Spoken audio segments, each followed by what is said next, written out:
ధర్మకటకం చిన్న రాజ్యం. దానికి రాజు ధర్మరాజు. ఆయన ప్రజలను కన్నబిడ్డలా చూస్తాడని ఇరుగు పొరుగు రాజ్యాలలో కూడా పేరుగాంచాడు. అయితే ఆయన తన మంత్రులను రాజోద్యోగాలను అమితంగా విశ్వసించేవాడు. అందువల్ల అప్పుడప్పుడు కొన్ని ఇబ్బందులను ఎదుర్కోవాల్సి వచ్చేది. ధర్మకటకం రాజ్యంలో వివిధ హస్తకళలు అభివృద్ధి చెందాయి. రత్న కంబళులు, పట్టుచీరలు ఇతర రాజ్యాలకు ఎగుమతి అవుతూ ఉండేవి. ఒకరోజు ధర్మరాజు తన పట్టపురాణి ధనలక్ష్మితో రథం మీద నగర విహారానికి బయలుదేరాడు. నగర ప్రజలు రాజదంపతులను ఘనంగా ఆదరించారు. నగర వీధుల్లో వెళ్తూ ఉండగా రత్నాచారి అనే వర్తకుడి అంగడిలో ఉన్న పట్టుచీరలు, రత్న కంబళులు రాణిగారిని ఆకర్షించాయి. రాజభవనానికి తిరిగి రాగానే రాణి రత్నాచారి అంగడిలోని కొన్ని పట్టుచీరలు, రత్న కంబళులు కావాలని రాజును కోరింది. రాజుగారు తన మహామంత్రిని పిలిచి రాణిగారి కోరిక వెల్లడించి వెంటనే వాటి ధర చెల్లించి వస్త్రాలను తెప్పించు అని ఆజ్ఞాపించాడు. అదెంత పని ప్రభు, ఘడియలో పూర్తి చేస్తాను అని చెప్పి మహామంత్రి ఆ పనిని కోశాధికారికి అప్పగించాడు. చిటికలో చేస్తానని చెప్పి కోశాధికారి ఆ పనిని వాణిజ్యాధికారికి అప్పగించాడు. వాణిజ్యాధికారి పన్నులు వసూలు చేసే అధికారికి, ఆ అధికారి భటులకు అప్పచెప్పారు. భటులు వెళ్ళి రత్నాచారికి విషయం వివరించారు. మహారాణి గారికి కావాలంటే అంగడినే తరలిస్తాను అంటూ రత్నాచారి సంతోషంగా ఓ 25 పట్టు చీరలు, 25 రత్న కంబళులు భటులకు అందించాడు. వాటితో పాటు భటులకు భార్య పిల్లలు కూడా 2 పట్టు చీరలు తీసుకెళ్ళమని ఇచ్చాడు. మాకిచ్చారు బాగుంది, మరి మా పై వాళ్ళ మాట ఏమిటి అన్నారు భటులు. రత్నాచారి చేసేది లేక వాణిజ్యాధికారికి, పన్నులు వసూలు చేసే అధికారికి కూడా పట్టు చీరలు, కంబళులు ఇప్పించాడు. ఆ రాత్రి రత్నాచారికి ఓ పట్టాన నిద్ర పట్టలేదు. రాణిగారికి పంపిన పట్టు చీరలు, కంబళులు చాలా ఖరీదైనవి. ఎంత కాదన్నా వాటి ధర 1,00,000 వరహాల పైమాటే. కొన్ని రోజులు రొక్కం కోసం ఎదురు చూశాడు. ప్రయోజనం లేకపోయింది. ఆ విషయంపై భటులను, అధికారులను అడగడం బాగుండదని రాజుగారికి చాలా సన్నిహితుడైన కోశాధికారికి తాను పంపించిన పట్టు చీరలు, రత్న కంబళులు ధర పేర్కొని ఒక నమ్మకమైన సేవకుడి ద్వారా వినతి పత్రం పంపాడు. కోశాధికారి ఆ వినతి పత్రాన్ని వాణిజ్యాధికారికి ఇచ్చాడు. వాణిజ్యాధికారి పన్నులు వసూలు చేసే అధికారిని పిలిచి తీవ్రంగా మందలించాడు. మర్నాడు తన రొక్కం తనకు వస్తుందని ఆశతో ఎదురుచూసిన రత్నాచారికి ఆశాభంగమే కాకుండా అవమానం కూడా కలిగింది. వాణిజ్యాధికారి గూఢాచారులు వచ్చి రత్నాచారి అంగడిని శోధించారు. పన్నులు సరిగ్గా కట్టడం లేదని తేల్చేశారు. అంతేకాక అతని వద్ద పెద్ద లెక్కకు మించిన సంపద ఉందని కనుగొన్నారు. అంతే, రత్నాచారిని నిర్బంధించి కారాగారంలో వేశారు. రత్నాచారి భార్య పిల్లలు తీవ్రమైన దిగ్భ్రాంతికి లోనై ఏం చేయడానికి దిక్కుతోచక విలవిలలాడసాగారు. సరిగ్గా ఆ రోజు సాయంకాలమే కాశీయాత్రకు వెళ్ళిన రత్నాచారి తండ్రి మాణిక్యాచారి ఇంటికి తిరిగి వచ్చాడు. జరిగిన దానిని తెలుసుకుని తన బాల్య స్నేహితుడైన కోశాధికారి మేనమామను కలుసుకుని సంగతి చెప్పాడు. ఆయన్ని వెంటబెట్టుకుని వెళ్ళి కోశాధికారిని చూసి తన కొడుకు తరపున క్షమాపణలు తెలియజేశాడు. తన కొడుకు రత్నాచారి వద్ద ఉన్న సంపద చాలా వరకు పిత్రార్జితమని, పన్నులు సక్రమంగా చెల్లిస్తున్నాడని తగిన ఆధారాలతో నిరూపించి అతన్ని బయటికి తీసుకురాగలిగాడు. ఇవన్నీ జరగడానికి దాదాపు 1 రోజులు పట్టింది. ఆ సమయంలో రత్నాచారి వ్యాపారం బాగా దెబ్బతినింది. తనకు జరిగిన దురన్యాయం తలుచుకుంటే రత్నాచారికి నిద్ర పట్టడం లేదు. మనకు జరిగిన అన్యాయం గురించి నేనే స్వయంగా వెళ్ళి రాజుగారికి ఫిర్యాదు చేస్తాను అన్నాడు రత్నాచారి తండ్రితో. ఆ మాట వినగానే తండ్రి గాఢంగా నిట్టూర్చి, నువ్వు ఒక వ్యాపారి కొడుకువై ఉండి ఇన్ని వ్యాపారాలు చేస్తూ కూడా నీకు లౌక్యం అబ్బలేదు. లౌక్యం లేకనే గోటికి పోయేదానికి గొడ్డల దాకా తెచ్చుకున్నావు. రాణిగారికి ఇచ్చిన పట్టు చీరలు, రత్న కంబళుల గురించి కోశాధికారికి వినతి పత్రం పంపించకుండా ఉన్నట్లయితే డబ్బు పోయినా నీకు గౌరవం మిగిలి ఉండేది. ఇన్ని తిప్పలు వచ్చేవి కాదు అన్నాడు. 1,00,000 వరహాల సరుకు ఎలా వదులుకోమంటావు? మనకెవరిస్తారు అని అడిగాడు రత్నాచారి బాధగా. 1,00,000 కాదు, 1,00,00,000 వరహాలు సంపాదించుండేవాడివి కాస్త తెలివి ఉపయోగించి రాజుగారి విశ్వాసం పొంది ఉంటే అన్నాడు తండ్రి. అంటే రావాల్సిన దాన్ని అడగడమే అపరాధం అంటావా అని ఎదురు ప్రశ్న వేశాడు రత్నాచారి. అడగడం అపరాధం కాదు, అడిగిన పద్ధతిలోనే లౌక్యం లేదు. అందుకే ఇంత వ్యాపార నష్టం, పరువు నష్టం ఎదుర్కోవాల్సి వచ్చింది అన్నాడు తండ్రి. నువ్వేం చెప్తున్నావో నాకు అర్థం కావడం లేదు అన్నాడు రత్నాచారి అయోమయంగా. రాజుగారు మంచివాడైనంత మాత్రాన ఆయన పరివారం అంతా మంచివారనుకోవడం తెలివిగల వాళ్ళ లక్షణం కాదు. అలా అని వారిని పగ చేసుకుంటే మనలాంటి వారికి వ్యాపారం క్షణం సాగదు.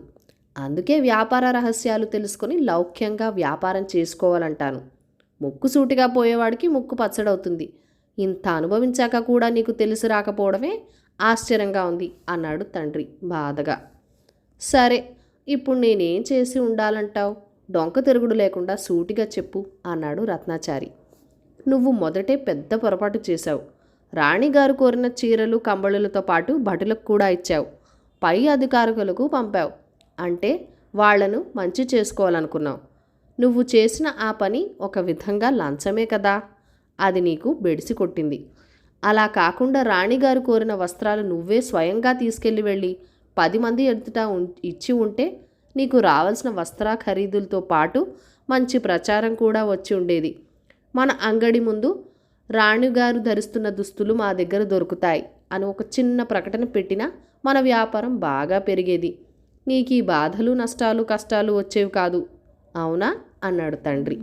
అవును, మీరన్నది ముమ్మాటికి నిజం అన్నది అక్కడే ఉండి మామగారి మాటలు విన్న రత్నాచారి భార్య.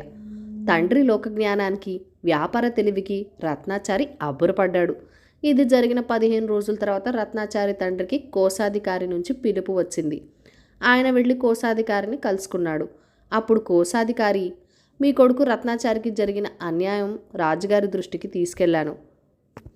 ఆయన విచారణ జరిపి దోషులను శిక్షించి రత్నాచారికి చెందవలసిన మొత్తాన్ని రెట్టింపుగా చెల్లించమని ఆదేశించారు అంటూ 2 లక్షల వరహాలు అందజేశాడు. ఆ మొత్తాన్ని చూసి రత్నాచారి, ఆయన భార్య, కొడుకు ఎంతగానో సంతోషించారు. పెరటి మొక్క. వల్లభశ్రేష్ఠి రాయపురంలో పేరున్న నగల వర్తకుడు. నగరంలోని ధనికుల కుటుంబాల వారందరికీ శ్రేష్ఠి నమ్మకమైన వ్యక్తి కావడంతో అతనికి ఎప్పుడు చేతి నిండా పని, ఇనుప పెట్ట నిండా కాసులు ఉంటుండేవి. అతనికి రామదేవుడు వాసుదేవుడు కవల పిల్లలు. లేక పుట్టిన వారవడంతో అతి గారాబం చేసింది తల్లి.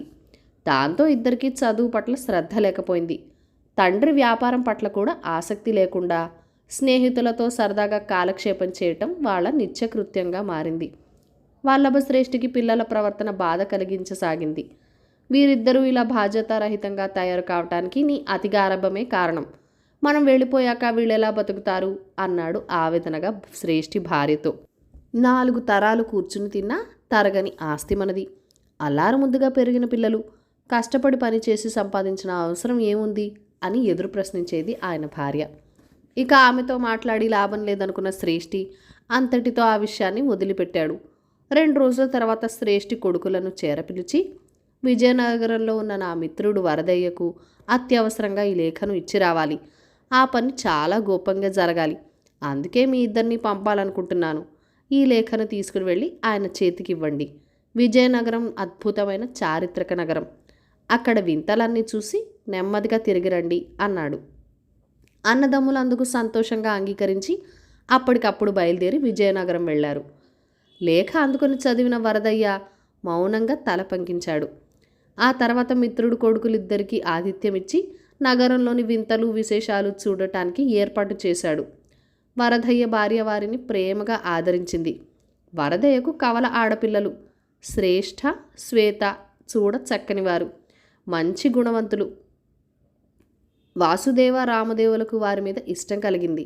వారం రోజుల తర్వాత వల్లభ శ్రేష్ఠి నుంచి సేవకుడు ఒక ఉత్తరం తీసుకొచ్చాడు. నాయన్లారా, అనుకోని ప్రమాదం వచ్చి పడింది. 4 రోజుల క్రితం మన దుకాణంలో పెద్ద దొంగతనం జరిగింది. రాత్రికి రాత్రి మన ఆస్తి అంతా దొంగల పాలైంది. ఊళ్ళో వాళ్ళు కొదువు పెట్టిన బంగారం కూడా పోవడంతో ఇవ్వమని నిర్బంధిస్తున్నారు. నన్ను రాజుగారి వద్దకు తీసుకెళ్లడానికి సన్నాహాలు చేస్తున్నారు. ఈ అవమానం భరించలేని నేను మీ అమ్మ ఊరొదిలి వెళ్ళిపోతున్నాం. రోజులు కలిసి వస్తే తిరిగి కలుద్దాం.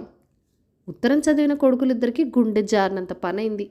భవిష్యత్తు పట్ల భయం పట్టుకుంది. సంగతి విన్న వరదయ్యలో అనూహ్యమైన మార్పు వచ్చింది.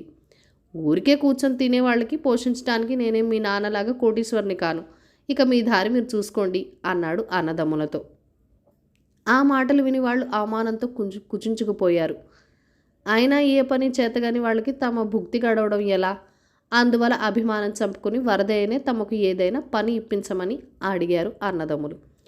సరే అని వరదయ్య రామదేవుడికి బట్టల కొట్లో లెక్కలు రాసే పనిని, వాసుదేవుడికి తన తోటలో పండిన కూరగాయలను సంతలో అమ్ముకొని వచ్చే పనిని అప్పగించాడు.